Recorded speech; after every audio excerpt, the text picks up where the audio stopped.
Friend नमस्कार, मैं स्मिता आप सभी का स्वागत करती हूँ आपके अपने चैनल एडू क्लासेस में। फाइनली आज मैं डॉक्टर नगेंद्र के इतिहास से 28वीं क्लास लेकर उपस्थित हो चुकी हूँ। तो उम्मीद करती हूँ आप सभी को ये क्लास पसंद आएगी हमेशा की तरह। अब तक की 27 क्लासेस जो है आपको प्लेलिस्ट में मिल जाएंगी, जो मैंने यहाँ पे मेंशन कर दी हैं, आप लोग देख सकते हो। जितने भी फ्रेंड हैं जो UGC net, JRF, TGT, PGT, LT grade या फिर किसी भी हिंदी परीक्षा की तैयारी कर रहे हैं तो वो इन क्लासेस को फॉलो कर सकते हैं, इन क्लासेस को देख सकते हैं डॉक्टर नगेंद्र के इतिहास को। तो मैंने काफी लोगों के कमेंट पढ़े, उन्होंने कहा मैम आपने पहली बार ये डॉक्टर नगेंद्र का इतिहास पढ़ाया है यूट्यूब पे, अभी तक कहीं भी उन्हें डॉक्टर नगेंद्र के इतिहास की पुस्तक नहीं मिली है। मैं आपको बता दूं, देखिए ये दो प्लेलिस्ट है, एक तो ये 27 क्लासेस की है और दूसरी यहाँ पे ये दूसरी प्लेलिस्ट बनी है, उसमें 32 क्लासेस है। फाइनली इसमें जो है 27 क्लासेस ही हैं, तो ये कुछ क्लासेस अलग से इसमें कर दी गई हैं। तो अगर इनमें से दो में से कोई भी आपको प्लेलिस्ट मिल जाए वो आप लोग देख लीजिएगा, ओके। साथ ही साथ कहना चाहूंगी, यदि आप हिंदी साहित्य से किसी भी परीक्षा की तैयारी कर रहे हैं तो आप प्लीज चैनल को सब्सक्राइब कर लेना और इस वीडियो को लाइक और शेयर कर देना। साथ ही साथ फ्रेंड बता दूं, जो हमारा पेड कोर्स है व्हाट्सएप पेड कोर्स, वहां पे भी आपको इन्हीं क्लासेस, इन्हीं पुस्तकों का जो नोट्स है वो मिलेंगे, नोट्स मिलेंगे, प्रैक्टिस सेट मिलेंगे, वन लाइनर क्वेश्चन मिलेंगे, जिससे आप बेहतर तैयारी कर सकते हैं। यदि आप ज्वाइन करना चाहते हैं net, JRF, TGT, PGT, LT grade या किसी भी परीक्षा के लिए, तो प्लीज आप जो है क्या करना है, इस नंबर पे आप कांटेक्ट कर लीजिएगा। साथ ही साथ आपको 21 प्रैक्टिस सेट यदि परचेज करने हैं हिंदी साहित्य के, तो वो मात्र 300 रुपए में आपको मिल जाएंगे। इसी नंबर पर आप कांटेक्ट कर लीजिएगा, ओके। तो चलिए आज की क्लास में हम क्या पढ़ने वाले हैं डॉक्टर नगेंद्र के इतिहास में, देखते हैं। मित्रों, अभी तक हमने आदिकाल पढ़ा है और भक्ति काल की भी कुछ क्लासेस पढ़ी हैं। आज हम वैष्णव भक्ति के प्रतिष्ठापक आचार्य जो हैं उनके बारे में पढ़ने जा रहे हैं। ध्यान से देखिएगा, जो भी चीजें नोट करना चाहते हैं आप लोग नोट कर सकते हैं। चलिए, वैष्णव भक्ति के प्रतिष्ठापक वैष्णव कौन थे? सबसे पहले तो क्वेश्चन ये है, वैष्णव कौन थे? तो जो राम भक्ति मतलब विष्णु भगवान के जो अवतार थे उनको मानते थे, ठीक है। विष्णु भगवान के अवतार कौन है? राम है, कृष्ण है, तो वो वैष्णव हो गए। और जो शिव को मानते थे वो शैव कहे जाते हैं, ठीक है। साधारण सी बात है, जो विष्णु को मानते हैं वो वैष्णव है, जो शिव को मानते हैं वो शैव है, ठीक है। और शिव को मानने वाले एक तो ये आपके द्वैतवाद हैं और बहुत सारे ऐसे जो सिद्धांत दिए गए हैं, द्वैतवाद है, तो ये सारे कौन है, किससे संबंधित है? ये वैष्णव से। अद्वैतवाद जो है किससे संबंधित है? वो आपका शैव से संबंधित है, ठीक है। इस चीज को आप ध्यान दीजिएगा। अब हम देखते हैं इसमें क्या लिखा है। वैष्णव भक्ति के प्रतिष्ठापक हम पढ़ने जा रहे हैं। तो सबसे पहले दिया गया है कि वैष्णव भक्ति को विविध रूपों में स्थापित करने वाले आचार्यों का युग जो रहा है वो 11वीं सदी से, कब से? 11वीं शताब्दी से 16वीं शताब्दी तक रहा है। 11वीं शताब्दी से 16वीं शताब्दी तक रहा है वैष्णव भक्ति के प्रतिष्ठापकों का समय, ठीक है। आगे बढ़ते हैं। श्री रामानुजाचार्य जो है इनका समय क्या रहा है मित्रों? तो रामानुजाचार्य जो है उनका समय रहा है 1017 से 1127 तक का। इसे आप चाहे तो नोट कर सकते हो, ओके। देखिए आगे बढ़ते हैं। इसमें और कौन कौन आते हैं? निम्बकाचार्य हैं, विष्णु स्वामी हैं, माधवाचार्य हैं और बल्लवाचार्य हैं। बल्लवाचार्य ने क्या दिया है? शुद्धाद्वैतवाद। तो ये भी जो है वैष्णव से ही संबंधित है। इन आचार्यों के अतिरिक्त विष्णु, राम और कृष्ण के उपासक उन अन्य आचार्य एवं महात्मा भी इसमें समाविष्ट हो जाते हैं, जिनमें कृष्ण चैतन्य, गोस्वामी तुलसीदास, सूरदास, अष्टछाप के कवि गोस्वामी हित हरिवंश तथा उनके संप्रदाय के कवि स्वामी हरिदास, उनके संप्रदाय के कवि, ये सभी जो है वैष्णव संप्रदाय में आते हैं। वैष्णव भक्ति तत्व को समझने के लिए हम यहाँ प्रमुख आचार्यों के सिद्धांतों की संक्षेप में चर्चा करना आवश्यक समझते हैं, ऐसा डॉक्टर नगेंद्र ने कहा है। उपर्युक्त वैष्णवाचार्य ने अपने सिद्धांतों की स्थापना संस्कृत भाषा के माध्यम से की थी। प्रश्न बन सकता है किस भाषा में? तो संस्कृत भाषा में। इनके अपने मौलिक ग्रंथ भी उपलब्ध होते हैं, किंतु उनमें भी अधिक महत्व उनके भाष्यों या टीकाओं और वृत्तियों का है। प्रस्थान त्रयी में आते हैं उपनिषद, गीता और ब्रह्मसूत्र। पर भाष्य लिखकर अपनी दार्शनिक मान्यताओं की स्थापना प्रयास सभी आचार्य ने की थी। यदि पूरा भाष्य या टीका नहीं लिखा है तो भी आंशिक रूप से इस दिशा में सभी आचार्य प्रयत्नशील रहे हैं। वस्तुतः इन भाष्यों या टीकाओं द्वारा आज उनके मंतव्यों का बोध होता है। टीकाएं क्या होती? व्याख्या करना। किसी जैसे कोई रचना है रामानुजाचार्य की, तो उसकी व्याख्या की है, उसी को टीका कहा जाता है। मित्रों ध्यान दीजिएगा। शंकराचार्य ने भी प्रस्थान त्रयी पर भाष्य लिखकर अपने अद्वैतवाद का प्रतिपादन किया था। प्रश्न बनता है कि अद्वैतवाद से संबंधित कौन है, तो शंकराचार्य हैं जो शैव दर्शन से संबंधित है। अतः परवर्ती वैष्णवाचार्य को भी इस मार्ग का अनुसरण करना आवश्यक प्रतीत हुआ था। सबसे पहले हम पढ़ते हैं श्री रामानुजाचार्य के बारे में। रामानुजाचार्य जो है ये आचार्य रामानुज ने अवतारी राम को अपनी विष्णु भक्ति का उपास्य देव स्वीकार कर विशिष्टाद्वैत सिद्धांत दिया था। विशिष्टाद्वैत सिद्धांत किसने दिया था? रामानुजाचार्य ने दिया था। उनके मत में पुरुषोत्तम ब्रह्म सगुण और सविशेष हैं, तो ये सगुण को मानते हैं, ये ध्यान रखिएगा। भक्तों पर अनुग्रह करने के लिए 5 रूप धारण करते हैं, इन्हीं में अर्शावतार और राम की गणना होती है। भक्ति ही मुक्ति का साधन है। तत्त्वमसि सूत्र का अर्थ भी उन्होंने सगुणोपासना के दास्य भाव के आधार पर दिया है। तो जो रामानुजाचार्य है वो किसको मानते हैं? दास्य भाव को मानते हैं। ठीक है, इनका जो भाव है वो दास्य भाव है। ये प्रश्न भी बन चुका है। इस आधार पर तत्व उनका तू अस सेवक, उनका तू सेवक है, ऐसा इसका अर्थ है। उन्होंने जीव और ब्रह्म का शेष शेषी असंबद्ध स्थापित किया।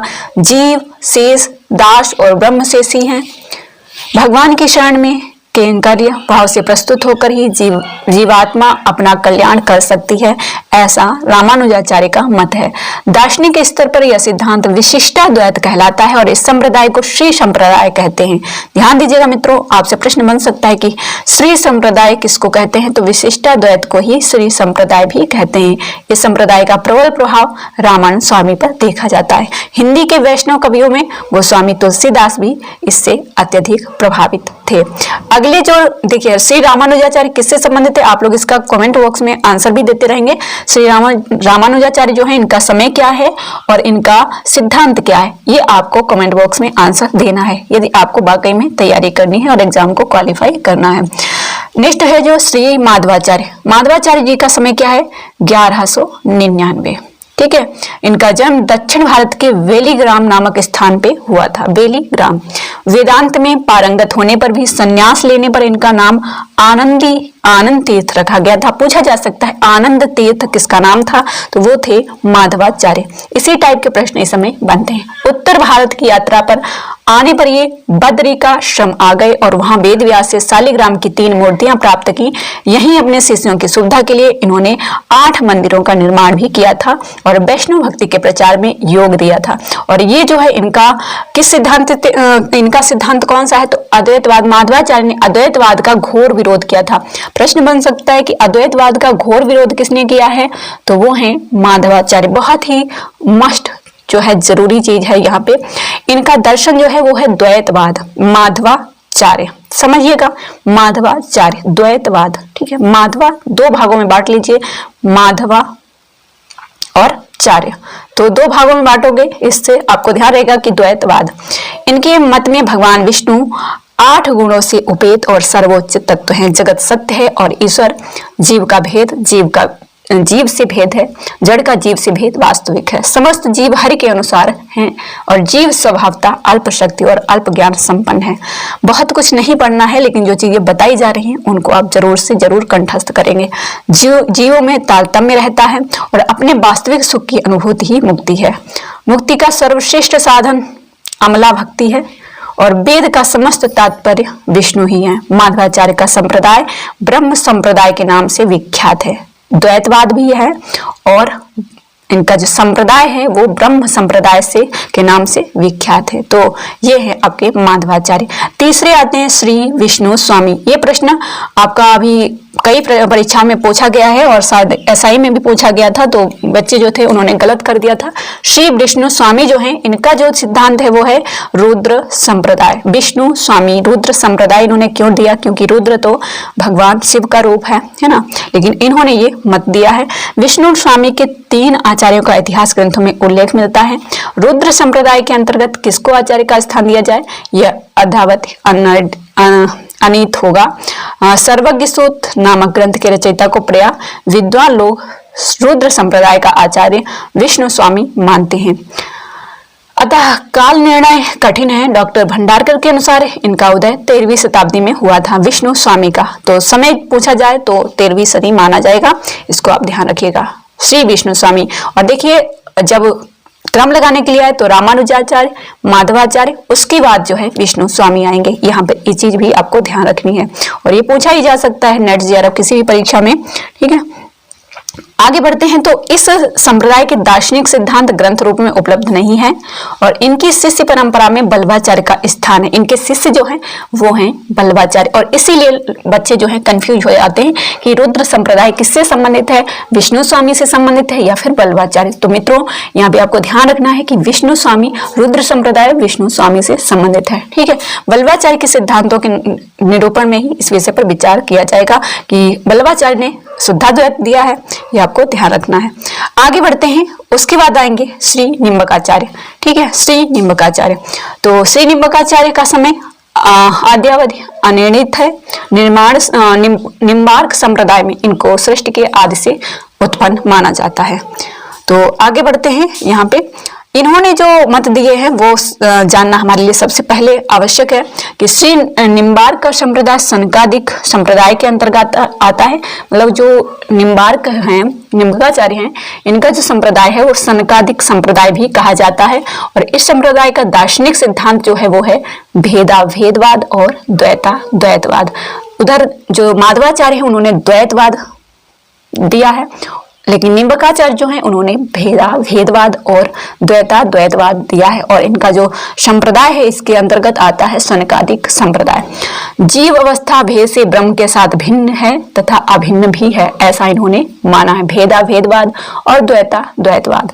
आगे इन्होंने जो माना है वो राधा कृष्ण की युगलोपासना का विधान इस संप्रदाय में आता है। किसका? युगलोपासना का। नेट जेआरएफ में भी ये प्रश्न पूछा जा चुका है। और विष्णु के अवतार रूप कृष्ण की ही उपासना यहाँ पे होती है, ठीक है। आगे बढ़ेंगे तो इसमें देखेंगे आप कि स्वामी हरिदास का सखी संप्रदाय इसी की शाखा है। अगर पूछा जाए सखी संप्रदाय किसकी शाखा है तो इसी की शाखा है द्वैतवाद की, ठीक है, शनकादिक संप्रदाय की। स्वामी हरिदास का सखी संप्रदाय इसी संप्रदाय की एक शाखा माना जाता है, ध्यान रखिएगा। तो ये है निम्बकाचार्य। आगे बढ़ते हैं श्री बल्लभाचार्य। बल्लभाचार्य बाद में आएंगे, ठीक है। बल्लभाचार्य जो है, श्री बल्लभाचार्य जी का जन्म कब माना जाता है तो 1479 में, ठीक है। इनका जन्म रायपुर जिले के चंपारण नामक स्थान पर हुआ है और इनके माता पिता तेलंग ब्राह्मण थे। किंतु बल्लभाचार्य का समस्त जीवन उत्तर भारत, काशी, प्रयाग और ब्रजमंडल में व्यतीत हुआ। ये अपने समय के तेजस्वी, प्रतिभा संपन्न महात्मा थे और सम्राट अकबर भी इनकी विद्वता से प्रभावित थे। तो पूछा जा सकता है किसके समय में थे श्री बल्लभाचार्य, तो अकबर थे उस समय और अकबर इनसे प्रभावित थे। बल्लभाचार्य का संप्रदाय आज स्वतंत्र संप्रदाय के रूप में विख्यात है, किंतु मूलतः इसका संबंध विष्णु स्वामी संप्रदाय से ही स्थिर किया जाता है। तो विष्णु स्वामी संप्रदाय से स्थिर इसलिए किया जाता है क्योंकि विष्णु स्वामी इनके गुरु थे। दार्शनिक जो दृष्टि से इनका जो संप्रदाय है वो है शुद्धाद्वैत। ब्रह्म माया से सर्वथा अल्पित अर्थात शुद्ध है। जिस प्रकार स्वर्ण अनेक रूपों में परिवर्तित होने पर भी शुद्ध स्वर्ण रहता है, इसी तरीके से शुद्धाद्वैत मतलब ईश्वर है या फिर जीव है वो शुद्ध ही रहता है। इसी प्रकार ब्रह्म शुद्ध ही है। ब्रह्म अपनी संधिनी शक्ति द्वारा सत का, संवित शक्ति द्वारा चित्त का, आह्वादन शक्ति के द्वारा आनंद का आविर्भाव करता है, ऐसा इसमें दिया गया है। जीव सत्य और नित्य है, उनकी उत्पत्ति नहीं होती। जीव अणु है, वह 3 प्रकार का है। देखिए इन्होंने जीव को 3 प्रकार का माना है, शुद्ध जीव, संसारी जीव और मुक्त जीव। जड़ जगत न तो उत्पन्न होता है और न नष्ट, वरन इसका आविर्भाव तिरोभाव मात्र होता है। इसको आप लोग ध्यान रखिएगा। और पुष्ट मार्ग इन्होंने ही दिया है, ठीक है, ये भी आपको ध्यान रखना है बल्लभाचार्य जी ने, ठीक है। आगे बढ़ते हैं, जानेंगे इस पुष्टि को मानने वाले भक्त पुष्टमार्गी कहलाए हैं। जिन्होंने पुष्टमार्गी मत दिया है वही पुष्टमार्गी कहलाए हैं। शुद्धाद्वैत दर्शन के अनुसार भगवान को जब रमण करने की इच्छा होती थी तब वह अपने आनंद आदि गुणों के अंशों को तिरोहित कर स्वयं जीव रूप ग्रहण करते हैं, इसको ध्यान रखिएगा। इनकी कुछ रचनाएं हैं, उनके बारे में बात कर लेते हैं। कौन कौन सी रचनाएं हैं बल्लभाचार्य जी की, तो देखिए अणुभाष्य है, सुबोधिनी टीका है, तत्वदीप निबंध है, श्रृंगार मंडन है और विद्वन मंडन, ये इनकी प्रमुख रचनाएं हैं। बल्लभ संप्रदाय के प्रचार प्रसार में बल्लभाचार्य के पुत्र गोस्वामी विठलनाथ का योगदान इसमें रहा था, वे अपने पिता के समान तेजस्वी और प्रतिभाशाली शक्ति थे। उनका प्रभाव तत्कालीन मुगल शासकों पर भी रहा था। ब्रजमंडल में वैष्णव धर्म की रक्षा के लिए उनके अनेक सराहनीय कार्य भी किए थे। वल्लभ संप्रदाय को शुभ व्यवस्थित रूप से उत्तर भारत से दूर गुजरात, राजस्थान आदि में प्रचारित करने का श्रेय भी इन्हीं को जाता है। किसको? विट्ठलनाथ को। इस संप्रदाय की सेवा पद्धति इतनी व्यवस्थित है कि उसका अनुसरण समकालीन अन्य संप्रदायों में भी हुआ है। गोस्वामी विट्ठलनाथ जी ने अपने 7 पुत्रों को 7 नगरों में सेवा पूजा का अधिकार दिया था। तो प्रश्न बन सकता है कि गोस्वामी विट्ठलनाथ जी के कितने पुत्र थे? तो 7 पुत्र थे। उसके बाद में इन्हीं के जो शिष्य थे वल्लभाचार्य के और विट्ठलनाथ के, तो उन्हीं दोनों के शिष्यों को मिलाकर अष्टाप की स्थापना हुई थी। कब हुई थी? आपको कमेंट बॉक्स में बताना है, ठीक है, यदि आपको पता है। और 8 कवियों में 4 वल्लभाचार्य के शिष्य थे और 4 विट्ठलनाथ के शिष्य थे। इस संप्रदाय में और भी अनेक कवि हुए जिन्होंने हिंदी साहित्य को पर्याप्त समृद्ध किया है और आचार्यों की इस परंपरा द्वारा वैष्णव भक्ति का साहित्यिक एवं सांस्कृतिक दोनों दृष्टियों से उन्नयन हुआ है और वैष्णव भक्ति के माध्यम से राम और कृष्ण की उपासना का सर्वत्र प्रचार प्रसार हुआ था। सगुण भक्ति के उत्कर्ष का यह युग हिंदी साहित्य में भी स्वर्ण युग कहा जाता है और यहाँ पे ये स्पष्ट लिखा है। तो हिंदी साहित्य में स्वर्ण युग किस काल को कहा जाता है? भक्ति काल को कहा जाता है, ऐसा प्रश्न बन सकता है, ठीक है। तो ये थी हमारी आज की क्लास जिसमें हमने वैष्णव संप्रदाय के जो प्रमुख विद्वान हैं उनके बारे में पढ़ा है, प्रमुख आचार्यों के बारे में पढ़ा है जो वैष्णव हैं, ठीक है, वैष्णव भक्ति से संबंधित हैं। कौन कौन है आप कमेंट बॉक्स में बताएंगे, ठीक है। सभी वैष्णव भक्तों के जो वैष्णव भक्त हैं उनके नाम आप कमेंट बॉक्स में बताएंगे, ठीक है, अगर आप बताना चाहें तो, और बताएंगे कि आपको ये क्लास कैसी लगी। पुष्टि मार्क किसने दिया है ये आप कमेंट बॉक्स में बताएंगे, ठीक है। चलिए इस वीडियो में इतना ही, मिलते हैं नेक्स्ट क्लास में। रात्रि 9 बजे लाइव क्लास होती है, अगर आप लोग ज्वाइन करना चाहें तो जरूर से ज्वाइन कर लीजिए। और ये टेलीग्राम चैनल है, इसको भी ज्वाइन कर लीजिए, लिंक डिस्क्रिप्शन बॉक्स में दिया है और जो प्लेलिस्ट है उसका लिंक भी डिस्क्रिप्शन बॉक्स में उपलब्ध करा दिया जाएगा। तो आप सभी लोग हमें कमेंट के माध्यम से बताएंगे कि आपको ये वीडियो कैसी लगी और 29वीं क्लास के लिए क्या आप सभी को इंतजार है, ये भी आप हमें कमेंट बॉक्स में बताएंगे। चलिए यहीं पे करते हैं इस वीडियो को, मिलते हैं नेक्स्ट क्लास में। धन्यवाद।